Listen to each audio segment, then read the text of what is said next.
লক্ষ লক্ষ মানুষ হয়ে গেছে, এত বড় মাঠ, তারপরও জায়গা হচ্ছে না। এখানে কমিটি কি করবে? আমাদের প্রত্যেককে উদ্যোগী হয়ে একটা শান্তশিষ্ট পরিবেশ তৈরি করতে হবে। সম্মানিত ভাইয়েরা, আমরা সূরা আলে ইমরান থেকে কথা শুনবো। আমরা বলছিলাম যে কোরআনে পরিবারের নামে সূরা আছে। আল মানে পরিবার, আলে ইমরান মানে ইমরানের পরিবার। পরিবারের নামে সূরা দিলেন। কেমন পরিবার? কত মকবুল পরিবার, কত পছন্দনীয় পরিবার এটা আল্লাহর কাছে। সুবহানাল্লাহ পড়ে। আমাদের পরিবারও পরিবার, ওনার পরিবারও পরিবার। ওনার স্ত্রীর নাম হান্না বিনতে ফাখুজ। এই ইমরান, ওনার স্ত্রীর নাম হচ্ছে হান্না বিনতে ফাখুজ। উনি হচ্ছেন মারিয়াম আলাইহিস সালামের বাবা, ঈসা আলাইহিস সালামের নানা। আল্লাহর কাছে কতটা প্রিয় ব্যক্তিত্ব, পার্সোনালিটি হলে তার নামে আল্লাহ কোরআনে একটা সূরাই দিয়ে দিয়েছেন, সূরাত আলে ইমরান। এভাবে আল্লাহ তাআলা নবীদের নামে সূরা দিয়েছেন, ওলিদের নামে দিয়েছেন। একজন নারীর নামে কোরআনে সূরা আছে। নারীটার নাম কি? জোরে বলেন, কি নাম? কিশোরগঞ্জে মারিয়াম নামের মেয়ে আছে। নামটা কেমন লাগে? মারিয়াম নামটা রাখবেন। কোরআনে একটা নারীর নামে আল্লাহ সূরা ডেডিকেট করেছেন, কিন্তু অনেকগুলো পুরুষের নামে আল্লাহ কোরআনে সূরা ডেডিকেট করেছেন, কিন্তু একজন নারী। ব্যালেন্স হয় নাই। এজন্য ব্যালেন্স করার জন্য আল্লাহ তাআলা সব নারীদেরকে একসাথে করে সূরাতুন নিসা নাজিল করেছেন, যাতে সব নারীরা খুশি হয়। নারীদেরকে কিন্তু খুশি রাখতে হয়, ঠিক কিনা? ঘরে যে আমাদের স্ত্রীরা থাকে, এদেরকে যদি খুশি রাখতে না পারেন, ভেজাল আছে না নাই? রোজা রাখা লাগবে, ঘরের চুলায় আগুন জ্বলবে না, রান্না বান্না হবে না, ঠিক কিনা? এজন্য বিশ্বনবী সব সময় বলতেন ফাস্তাউসু বিন নিসাই খায়রা, নারীদের সাথে ভালো আচরণ করো, কোমল আচরণ করো। নারীরা হচ্ছে কাচের গ্লাসের মতো। কাচের গ্লাস আস্তে করে ধরতে হয়, আস্তে করে রাখতে হয়, আস্তে করে মুছতে হয়। এটা নিয়ে জোর জবরদস্তি করলে এটা ভেঙে যায়, ঠিক কিনা? এজন্য নারীদের সাথে কোমল আচরণ করবেন, ভালোবাসার কথা বলবেন, আপনার স্ত্রীর কাছে আপনার ভালোবাসা প্রকাশ করবেন প্রাণ উজাড় করে। পারবেন?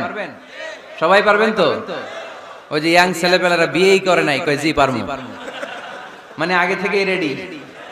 মাশাআল্লাহ, আল্লাহ তুমি কবুল করো। এই গার্লফ্রেন্ড বয়ফ্রেন্ড, এই পরকিয়া, এই বিবাহ বহির্ভূত কোন সম্পর্কের সাথে আমরা নাই, ঠিক কিনা? আমরা বিয়ের মাধ্যমে পবিত্র বন্ধন নিয়ে জান্নাতে যেতে চাই, কারণ বিয়ের বন্ধনটা এটা জান্নাতি বন্ধন। আল্লাহ তাআলা সাইয়েদনা আদম আলাইহিস সালামকে বললেন, তুমি ইয়া আদম উসকুন আনতা ওয়া যাওজুকাল জান্নাত, তুমি আর তোমার বউ মিলে জান্নাতে থাকো। তার মানে তাদের বিয়ে হয়েছিল জান্নাতে, আর বিয়ের সম্পর্কটা জান্নাতি সম্পর্ক। আলহামদুলিল্লাহ পড়েন। বিয়ের পরিস্থিতি, প্রিপারেশন এগুলোরে সহজ করে দিবেন, বিয়েকে কঠিন করবেন না। আল্লাহর দোহাই লাগে, যে সমাজে বিয়ে করা কঠিন ওই সমাজে জিনা করা সহজ, আর যেই সমাজে বিয়ে করা সহজ ওই সমাজে জিনা করা কঠিন, ঠিক কিনা? আপনি বাংলাদেশের উদাহরণে আসেন। বাংলাদেশে বিয়ে করা সহজ না কঠিন? কঠিন। 8 লক্ষ টাকা মোহরানা দেয়া লাগবে। এত টাকা পামু কই? কথা বলেন। কিন্তু পরকিয়া করা সহজ। অবৈধ সম্পর্ক বিল্ড আপ করা, গার্লফ্রেন্ড বয়ফ্রেন্ড সম্পর্ক রাখা, বান্ধবীরে বাদাম খাওয়ালে আপনার সাথে চলে আসবে, ঠিক কিনা? তার মানে অল্প পয়সায় এই হারাম সম্পর্কগুলোকে অর্জন করা যায়। আর বিয়ে করতে চাইলে বাবা বলে আগে নিজের পায়ে দাঁড়া। তো এতদিন কার পায়ে দাঁড়াইছে? কথা কি বুঝতে পারতেছেন? এজন্য কিশোরগঞ্জের ছেলের বাপ মেয়ের বাপ যারা আসছেন, বিয়েটারে সহজ করে দেন, সহজ করে দেন।